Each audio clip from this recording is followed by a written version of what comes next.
What would it take to arouse your life, to experience more connection, more pleasure, more realness, in and outside of the bedroom? I'm August McLaughlin, and this is Girl Boner Radio.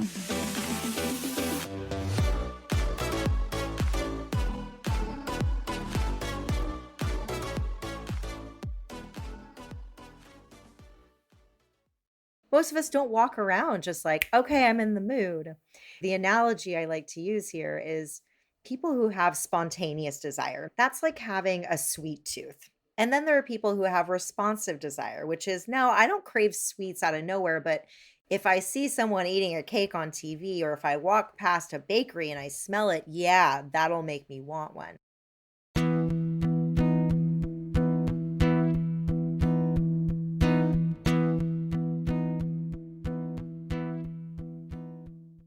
Rena Martine has learned a lot about desire over the years, both as someone who has struggled to find relationships and her career life fulfilling, and as the women's intimacy coach and author she is today.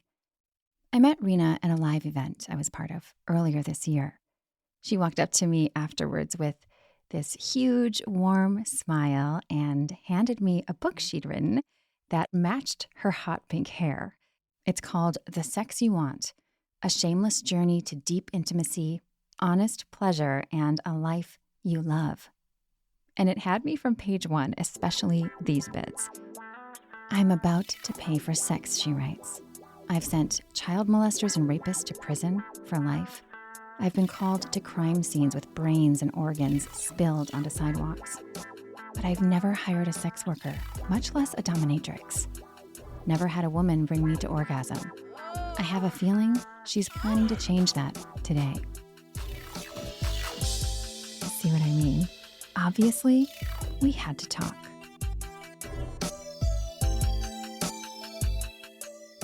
Rena's sexuality journey started in a home that, unlike many, did not hide all things about sex. It's really hard for me to say when I started learning about sex. I've known about sex for as long as I can remember. I was given pretty much carte blanche when it came to TV and movies, so I understood that sex was this thing that felt good and that people wanted to do, and that was this driving force when it came to a lot of decisions that people made in their lives. But I didn't really understand, other than that, what the function of it was and how it really worked. So I definitely had this curiosity, but not backed up by any sort of birds and the bees talk that I was getting from my parents or anything like that. So, fairly sex positive, but not totally helpful, she said she basically had early exposure to sex, but without emotional accountability. And that made for some unique experiences. One example happened in high school. By that time, she had started watching porn. Because I was a very curious, hormonal, preteen and teenager who knew that my dad had a porn collection. And so I would use a bent paperclip and hack into this filing cabinet he had where he kept all his porn VHSs. So I had seen blowjobs. At that time, I didn't look like the women who I was seeing on screen. I was kind of like this chubby, awkward girl. But I figured if I knew how to give a blowjob, that boys might like me for it. So I was unhealthily giving blowjobs to boys, and some of the girls who were in the grade older than me found out. So one day after school, I was waiting for my mom to come pick me up, and a group of those girls kind of cornered me and got in my face and called me a slut. And my mom pulled up, sees this group of girls yelling at me and antagonizing me. I get in the car and she's like, "What's up? What's wrong with those girls?" And I said, "Oh, don't worry about it. It's nothing. Just drop me off at my friend's house because we're going to go shopping for homecoming dresses." And then a little while later, I get a page from my mom because I had a beeper at the time. And so I call and she's like, "I'm coming back to pick you up. I'm bringing you home. We're going to have a talk, me, you, and your dad." And right then I just knew, because my mom, she's French, she's no nonsense, this scrappy woman, I knew right then that she had gone back to the school and confronted those girls. which is exactly what she had done. And those girls did not hold back. And they told my mom, your daughter's a slut. She's been giving blowjobs to all these boys. So the most awkward conversation of my entire life ensued with me sitting down with my parents at home and them asking me to give them the names of every boy I had given a blowjob to. What do you think the reason was for knowing who it was? Why did they want the I names? don't it was more my dad who was pushing this because my parents had been pretty loosey-goosey about, me having friends over, me going out with boys and girls and kind of being in co-ed groups. And I think because of my dad's background, he's former law enforcement, and then much of my upbringing, he was a private investigator. I think he wanted to know, like, have any of these boys tricked me? Are any of these boys guys who I've allowed into my home and I could have done better, right? Like, was this happening right under my nose? And so it was more about him than about me, if I had to guess. Rena went on to college, a refreshing change from high school. As far as sex, she got busy. Yeah, I was having a lot of pretty great sex, to be honest with you. I was having sex with guys, experimenting with sex toys. I was having sex with women, doing things that I wouldn't say are on the standard menu of what you would think in terms of like PIV, and that's kind of it. She went beyond penis and vagina. And so I felt like I was blossoming in a lot of ways. While she didn't realize it yet, Rena was on the path to becoming a district attorney, working in sex crimes. So it's funny. If anything, I didn't want to go into law because I come from a lineage of law enforcement folks in my family. I went to college thinking I was going to be a music journalist. That's what I loved in high school. I had a column with the school paper. I loved music, was very involved in the local music scene here in LA. And that was my plan. And freshman year of college, I took an elective class. It was a criminology class. And I was obsessed, absolutely obsessed with all of the theories and explanations as to why people deviate. Her personal history played a role too. Being a survivor of sexual trauma, wanting to figure out, is there a way I can help people?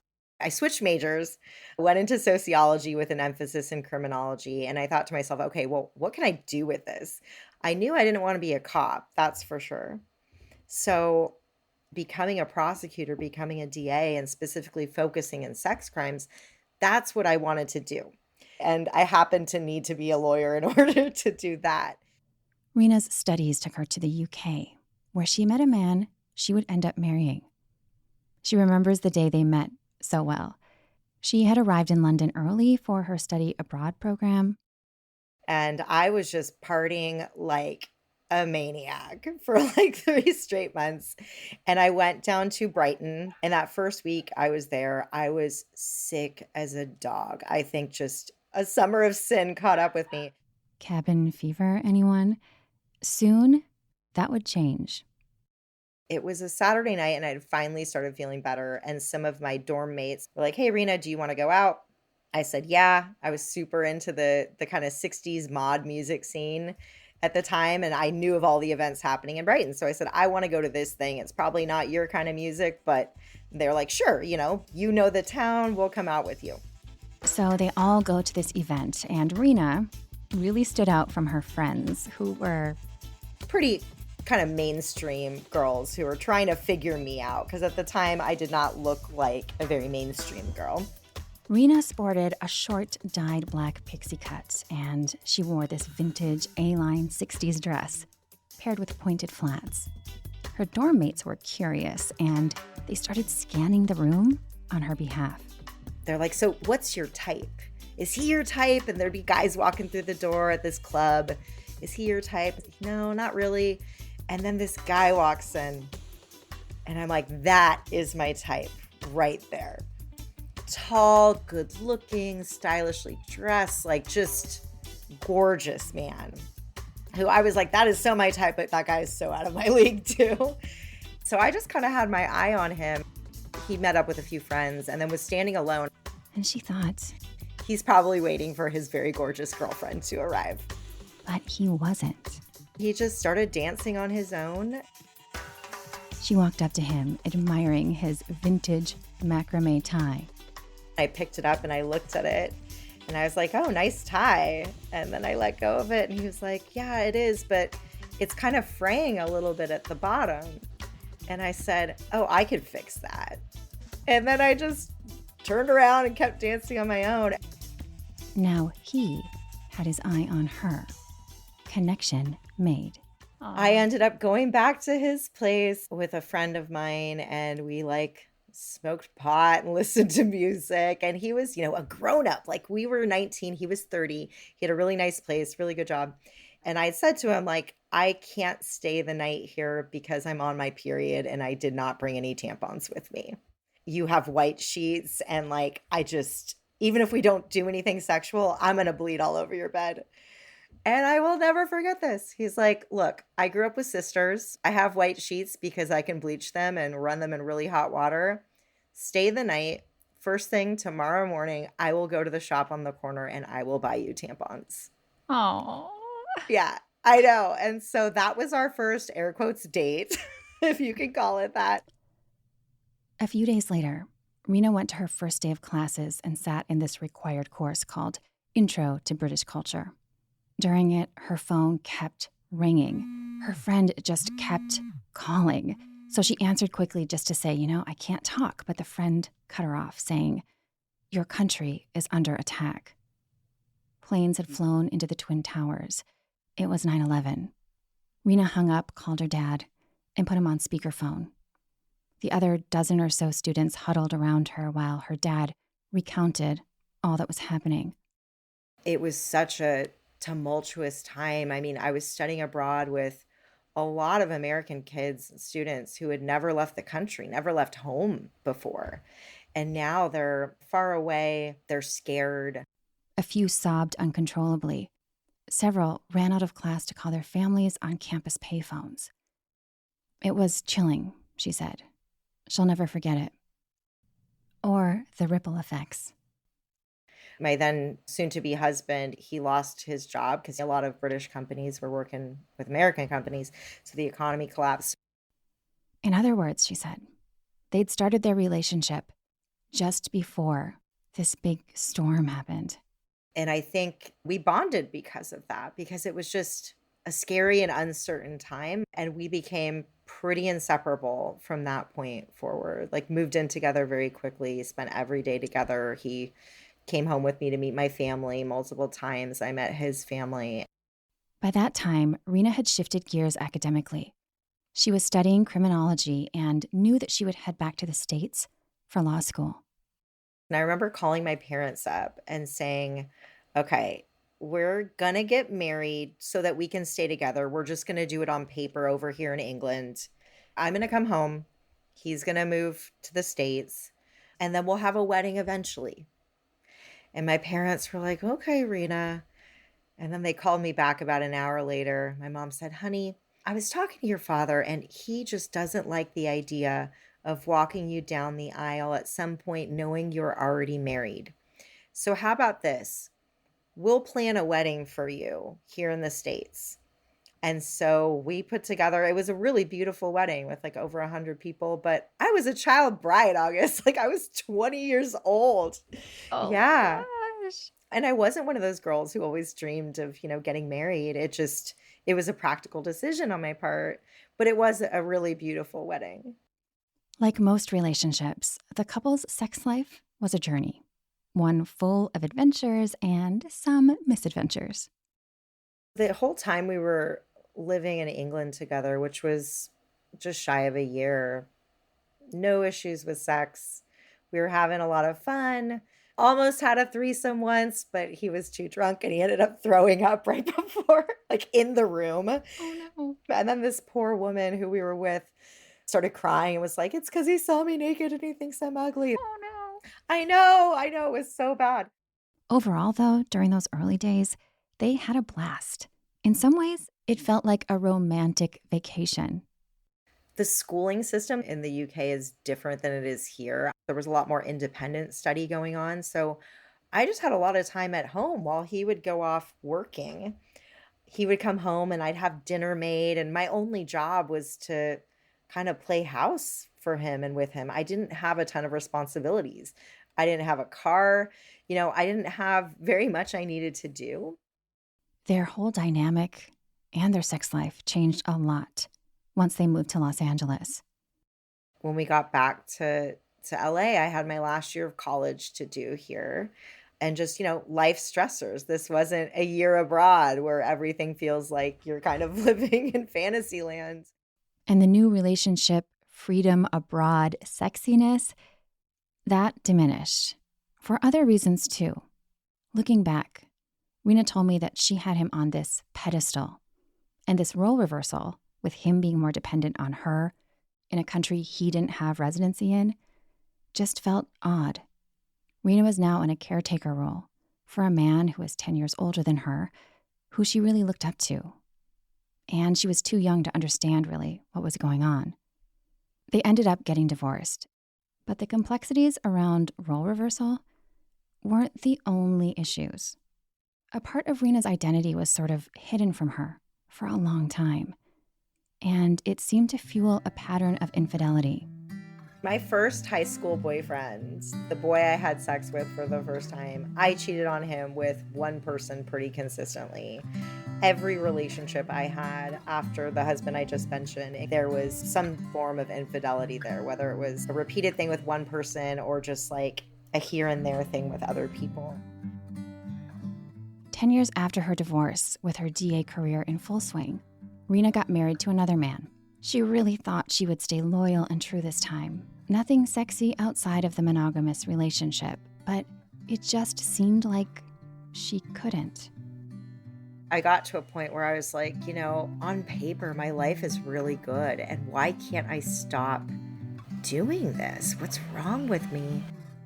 She met with a therapist and confided. I can't stop cheating on my husband. You have to fix me. Help me.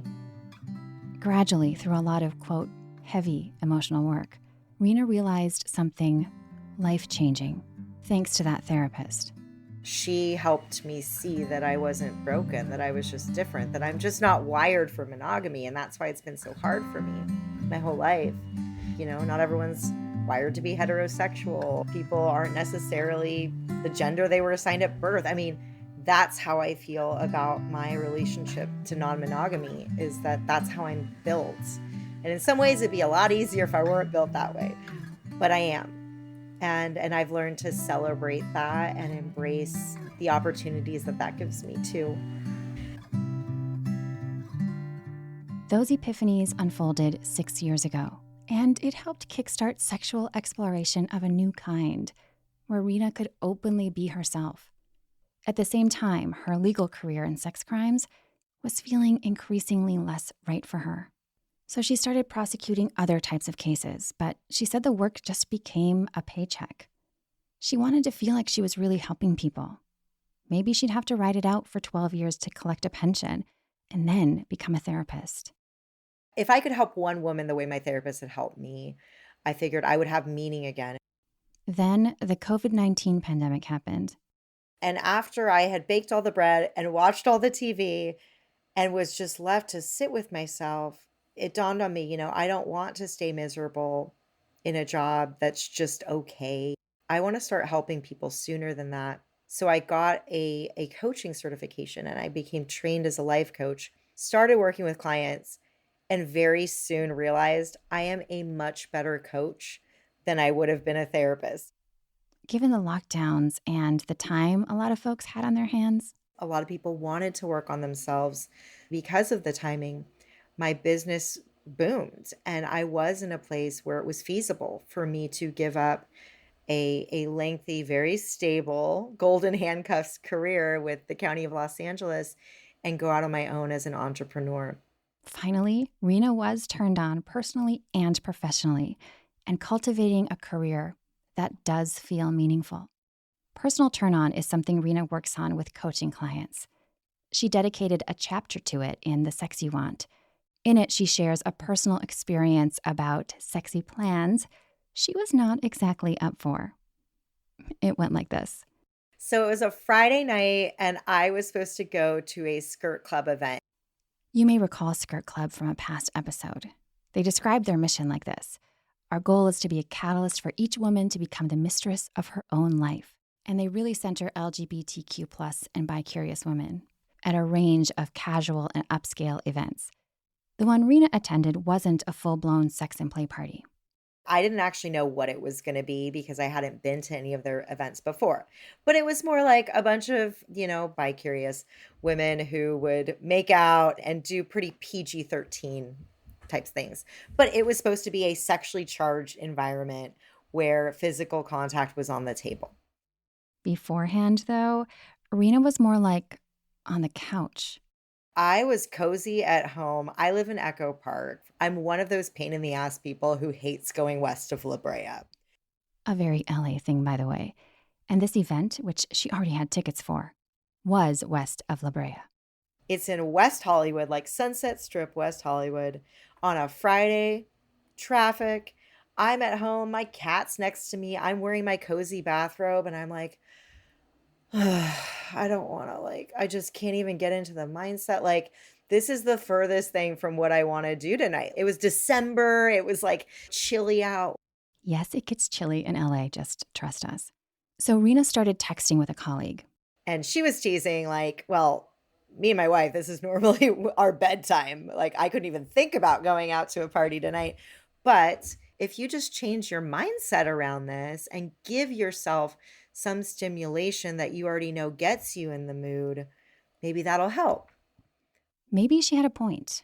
Maybe Rena wanted to feel turned on by the idea of going out to this sexy event. And maybe she could encourage herself to get there. It seemed worth trying. So I went through my lingerie drawer and I pulled out some laundry. I started picking my outfit for the night. And as I was putting my own lingerie on, I thought to myself, oh, well, I wonder what the other women are going to be wearing. And I started fantasizing and projecting into the future and thinking about that. And that was really all it took to snap me out of it. And of course, I'm not gonna feel sexy and turned on and in the mood if I'm, in my, cozy blue bathrobe. Like, no, that's not what it's designed for. And I had a backup plan, like, "Okay, well, if the laundry doesn't work, I'll watch some porn, right? Maybe I'll bring my toy out, get myself in it," but the laundry did the trick. And I had a great night. At the event, Rena met lawyers, teachers, advertising execs, and poets. In her book, she describes an encounter with an attendee named Kiki, who had recently opened up her marriage. The two chatted, then kissed, then made out. At one point, Kiki whispered in her ear, "I want you to bite my tits right now." So Rena did. She had fully gone from not wanting to leave her robe to having spicy fun in far less. She sees scenarios like the first one in her coaching practice a lot. And while it's perfectly cool to choose cozy chill over sexy palooza, there's a lot you can do to turn up the heat if you want to feel turned on and just don't. If you tend to have more responsive desire than spontaneous, which is more common, especially with increasing age or years into a relationship, you're probably not going to feel automatically aroused, not without some effort. Most of us don't walk around just like, "Okay, I'm in the mood." And so the analogy I like to use here is people who have spontaneous desire, meaning they crave sex out of nowhere, that's like having a sweet tooth. And then there are people who have responsive desire, which is no, I don't crave sweets out of nowhere, but if I see someone eating a cake on TV or if I walk past a bakery and I smell it, yeah, that'll make me want one. That's responsive desire. So, our goal here when it comes to sex, if your concern is I'm not in the mood, I can't get myself in the mood, it's what could get you in the mood? What could replicate the smell of the cookies in the oven, sexually speaking? Those questions can be especially important if you've had a lot on your plate lately. You want to feel excited about sex, but life gets in the way. Rena often uses an exercise to help couples navigate that. I was actually working with a client recently who said, my husband and I, we have date night and he's excited and he's like, oh, we're going to have sex later. We're going to have sex later. And it's just, it feels like this pressure for me and I don't know how to get there. I've been working with her and her husband for a while and I had a session with her just one on one. And we went through an exercise that Emily Nagoski, who wrote Come As You Are, has in her book this accelerators and brakes exercise. Rena included it in her book, too. You basically list out positive and not so great sexual experiences. Then you break them down into characteristics like physical health, body image, your moods, the setting. It's meant to help clarify what sets the stage for your desire. Rena guided her client through that. She called it an investigative hunt. And it turned out historically, the things that got her in the mood were a lot of flirting, a level of uncertainty whether sex would actually happen or not, and some dirty talk. All things that we were missing in this scenario. Together, they came up with a few experiments to try. One of them was, all right, on your next date night day, sex is actually off the table, but your only job is to flirt with each other as much as possible. And you, wife, if you change your mind and you want to have sex later in the night, cool. But as far as your husband is concerned, sex is off the table. And you guys are just going to practice flirting with one another without an end goal in mind. Or, Rena suggested, they could try what's also known as stranger date role play or having a mini affair with your partner. For that, They were going to plan a date and show up to this location separately and either pretend like they were meeting for a first date or pretend like they were two strangers bumping into each other at the bar and getting to know each other again. As cheesy as it sounds, she was very, very excited about that. Rena has tried and enjoyed this practice herself. It's silly, it's playful, but it allows you to look at your partner through new eyes. It allows you to remind yourself what it feels like to have someone who's genuinely inquisitive and curious about you. And for that client, it worked. Taking those individual components and allowing her to replicate those in a relationship that has a lot of well-worn grooves to get herself into the mood was key. Whether you try out a stranger date or not, we can all turn ourselves on, sexually and otherwise, she says, by focusing on what's felt good in the past versus solely on any stuckness you feel. This is not a prescription for everyone, but it's an invitation for you to go back and think of a really, really positive sexual experience you've had. Like, really think about it and try to break down all the elements, all the ingredients that made it really good, and then figure out which of those you can replicate. She said this works well when you're feeling a bit down about your body or appearance, too. If you find yourself not feeling sexy, not feeling good in your body, ask yourself, when is the last time I felt sexy? And really remember that. And again, try to pluck out some of those factors and replicate those. That is beautiful. And I love the fun you're bringing to it because I think during sex challenges, sex no longer sounds fun. And Yeah. that's like kind of the point for a lot of folks, right? Is to Yes. have fun. And it becomes this dark, heavy homework or task on their to do list. Yes. It's play. I mean, it's one of the few ways we get to play as grown-ups. That's what I remind, especially parents, because they tend to be the busiest of the clients I work with. Like, how important is play to your kids? When's the last time you played? What does play mean, right? And inviting them to see sex as a form of play, as a form of connection, as something we do just because it feels good. Yeah. Oh, so important.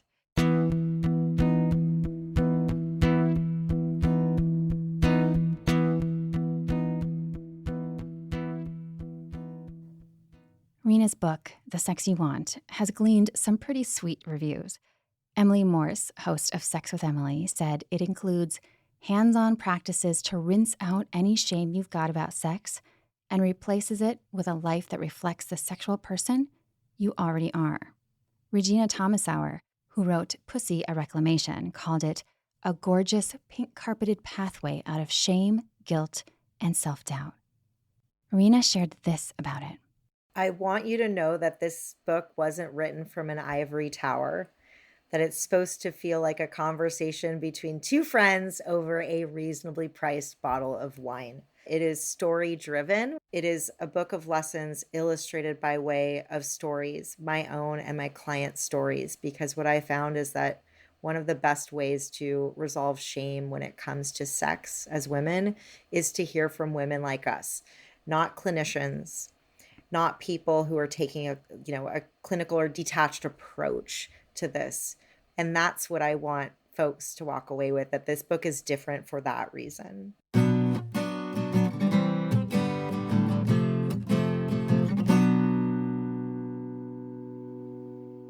Learn more about Rena at renamartine.com and follow her on Instagram at _Rena.Martine_. If you're enjoying Girl Boner Radio, a rating on Apple Podcasts or Spotify, clicking those stars, would mean so much to me. I'd also love it if you'd share links with your friends. Thank you so much for listening.